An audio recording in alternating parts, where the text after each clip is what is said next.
Nitekana umunezero nsubire nkusuhuze nkuhakaze nshuti mukunzi wacu wobandanya kubana natwe ngaha kuri ino mboneshakure igushikiriza amakuru inkuru kumwe n'ibiganiro bigezweho biriko biravugwa irya nino mu gihugu c'u Burundi no hakurya y'imbibe z'igihugu c'u Burundi mu yandi makungu. Ndaguhaye ikaze, ndaguhaye mwiriwe cange mwaramutse bivanye naho udukurikira uherereye.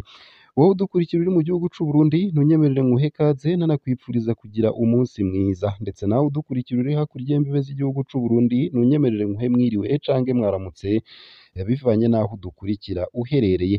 Ntaragushikiriza amajwi hahejeje kudushikira y'umugabo yiyita umupatiri, ntunyemerere nkugeze ko ino nkuru ivuga ko kuri uyu wa 23 Munyonyo 2023 umukuru w'inama nkenguzamateka Emmanuel Sinzohagira yagendeye ihinguriro rihingura impuzu Afritextile mu ntumbero yo gusanga abakozi ku kivi no kwakira ibibazo vyabo mu kuraba ko agateka kabo kubahirijwe.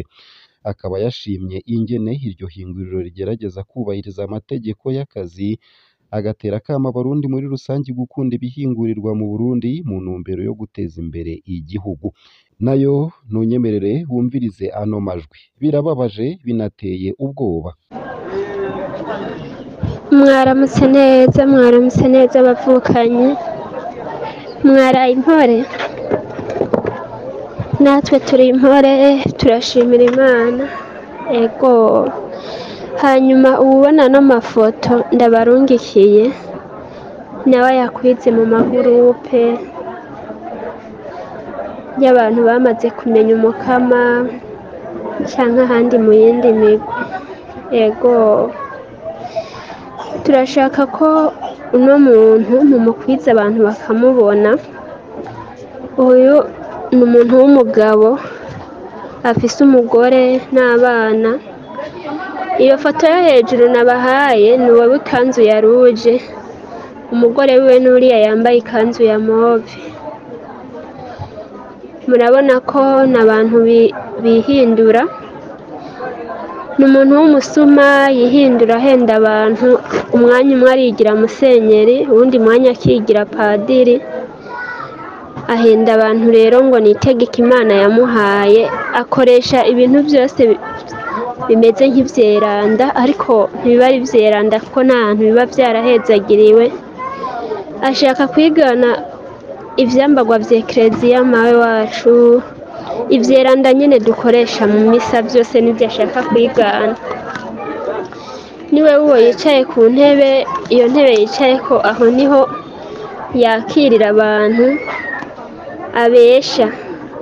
Ego niwe yakirira abantu abesha, babwira ko baje kugira abagabire, babwira ko baje kugira ngo abasengere. Ariko icyapfumye ndazibarungikira abavukanyi, icyambabaje muri byose nuko hari byinshi abesha ariko agashaka kwigira yuko abikura muri Ekereziya mawe wacu, Ekereziya muryango. Narabibonye numva birampungabanije, fata ingingo yo kubibaha kugira namwe mubirabe. Ego ubigira ko ikibazo azotubaze. Haraheze iminsi myinshi ndamumenye. Ego urumva rero abamumenye benshi bariko barasubirana ivyo yari yarabivye.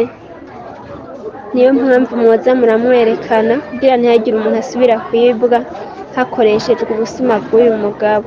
Abo bari kumwe n'abantu yamaze gutwara ubwenge kubera izi mbaraga zo mu kuzimu nyene akoresha. Uwunya w'imbere nababwiye ko ari umugore wiwe, uw'inyuma w'ikanzu y'ubururu ni umupolisi, ni umushefu mu gihugu yatwaye ubwenge. Nyene polisi nawe afise umugore n'abana bari kumwe aba yambaye iyo kanzu. Aho imbere hari n'abandi bambaye amakanzu nuko badashobora kuboneka. Nuko badashobora kuboneka ariko barahari. Ego barahari kandi ibi ntabikora yinyegeje. Sigaye yarihaye inzu byitwa ko ari nk'isengero, navuga ngira diyoseze yiwe pana diyoseze yo muri Ekereziya muryango. Ego aha rero hariho abatanguye kubimenya nyine ko yabibye, baratora ibikoresho bikeya bari baramuhaye nk'imodoka. Hariho umuntu yatoye imodoka ku munsi w'ejo, yari yaribwe muri ubwo buryo, yamuhaye ngo imodoka zaragenderamwo nyene Musenyeri yamutwaye ubwenge amuha imodoka nshasha, ariko iyo modoka igeze muhira k'uyu muntu ninge nce ndayibarungikira ifoto murabe. Ni imodoka nshasha ariko yose yazindutse yajemwo ifira. Ego yaciye arungikamwo ayo badayimoni biwe, ariko Imana iracari ku ntebe. Imana iracari ku ntebe kandi hariho abayicira bugufi kugira tubeho. Ego. Nayo mu yandi makuru kandi imiyabaga itatu iri mu minwe y'inyamiramabi mu Rumonge yagirizwa gufata ku nguvu umwigeme ikongera igakora video y'ico caha. Ivyo vyabaye kuri uyu wa 22 z'ukwezi kw'icumi na rimwe 2023 ku mutumba Kanyenkoko mu gisagara ca Rumonge, aho umwigeme w'imyaka 18 yafashwe ku nguvu n'imisore itatu. Umwe muri bo afise imyaka 15, abandi babiri bose bafise imyaka 18. Amakuru atangwa n'igipolisi mu ntara ya Rumonge akaba avuga ko abo bahungu bifashe amasanamu igihe bariko barakora ico caha na telefone bakoresheje ikaba yarafashwe n'inyamiramabi. Kuva mu gitondo co kuri uyu wa kane igenekerezo rya 23 z'ukwezi kw'icumi na rimwe 2023, abo bagirizwa icaha bari mu minwe y'igipolisi bakaba bariko barakorerwa dosiye kugira ngo bashikanwe imbere y'ubutungane mu maguru masha. Uwo mwigeme yakorewe ivya mfurambi nawe ari mu bitaro kuva ejo, aho ariko aravurirwa yongera akingirwa ingwara. Abajejwe intwaro mu gisagara ca Rumonge baratera ivyatsi ako kabi kabishe, bagasaba ko abaraye bafashwe bohanwa n'ubutungane hisunzwe amategeko vy'akarorero kugira bibere icirwa n'abandi. Nayo mu bindi kandi mu ntara ya Makamba muri Nyanzarake na Kayogoro abanyeshure bafashe iya mbere mu gukingira ibidukikije. Ntibimenyerewe ko abana bagira uruhara mu bijanye no gukinga ihindagurika ry'ibihe. Muri komine Nyanzarake na Kayogoro hari urwaruka rwihaye intumbero idasanzwe yo gukingira amashure, ikibano n'imirima ingaruka ziva ku miyaga canke imvura nyinshi. Muti vyagenze gute rero? Babifashijwemwo na UNICEF Burundi hamwe na Je suis Refugee Service JRS. Bararonkejwe inyigisho biciye ku mahugurwa yatanzwe ku babakurikirana encadreri n'ikigo OBPE z'ingene botera ibiti, ibibingo, bagaca imikobeko, bagatunganya amatuta ndetse n'ibindi. Ivyo ngo vyatumye bahamenyera ibitari bike maze bavyigisha abandi. Niyonsaba Emeline yiga mu mwaka w'indwi kw'ishure shingiro rya Mvugo akaba agira ati: twarabonye ko urugamba rwo gukingira ibidukikije hari urwa twese kuko iyo bihungabanye bitugirira ingaruka twese. Mugenzi we Ndikumana Fulgence yiga mu mwaka wa gatandatu kw'ishure shingiro rya Gatwaro muri komine Kayogoro akaba avuga ko yanezerewe kubona ivyo yigishijwe yarabimenye ndetse akaba yabitahuje abandi. Nayo Nkeshimana Diane harereye kw'ishure shingiro rya Mvugo akaba avuga ko abana bashoboye kujijura abari mu kibano, barabereka inzira nziza zo gukingira inzu ndetse n'indimo zabo.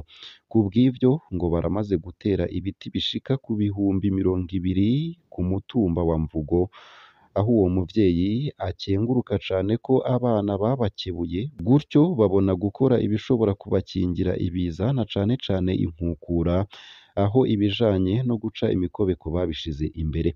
Nihorimbere Jean de Dieu umwigisha akongera agakurikirana abanyeshure bipfuza gukingira ibidukikije kw'ishure rya Mvugo biciye mu mugwi wa Club Environment, ashikiriza ko mu migambi ya vuba abo banyeshure bazoca imikora maze baheze batere ibibingo ndetse bace batera ibiti ku murongo mu ntumbero yo kurinda amashure ko yoguruka hamwe no gukinga inkukura, kuko bimaze kugaragara ko iyo imvura iguye isuri riherera mu masomero.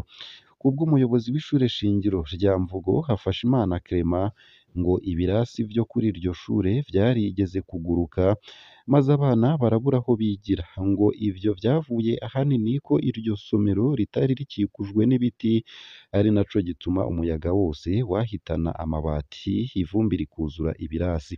Hafashimana Clement arakengurukira cane amashirahamwe UNICEF na JRS kubona yarabaronkeje imbuto n'udusashe kugira bategure amatuta maze bashobore kuzotera ibiti ahatandukanye. Hakaba avuga kandi ko n'ayandi mashure bazoyaha ndetse bakanambika n'iyindi mitumba. Arashima cane kubona ayo mashirahamwe yompi yarasahirije kandi mu kwigisha abanyeshure gukingira ibidukikije bikazotuma bakura babikunda. Nimbona Ronkini umwunganizi mu gisata c'indero mu mugambi komeza wige muri JRS ashikiriza ko kuva mu mwaka w'ibihumbi 2022 bafashijwe na UNICEF bimwe mu bikorwa bakoze mu ntumbero yo gukingira ibidukikije hari gukorana n'amashure 81 yo muri Nyanzarake na Kayogoro, amwe muri yo akaba yararonyejwe ibikoresho vyo gutunganya amatuta y'ibiti 150 muri rusangi.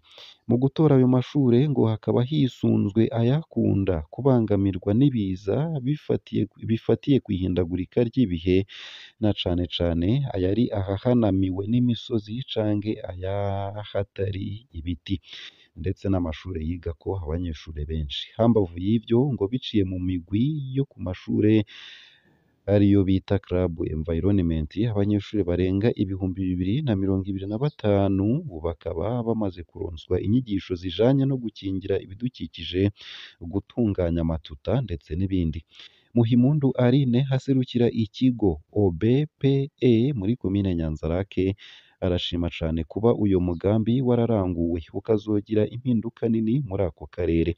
Kubwiwe mu gihe hokwitabwaho na cane cane kwambika imisozi ndetse hakanacibwa imikobeko nk'uko biriko birigishwa ikibano biciye ku banyeshure, bizofasha cane kugira ntihasubire kwigaragaza inkukura n'izindi ngaruka ziva kwihindagurika ry'ibihe.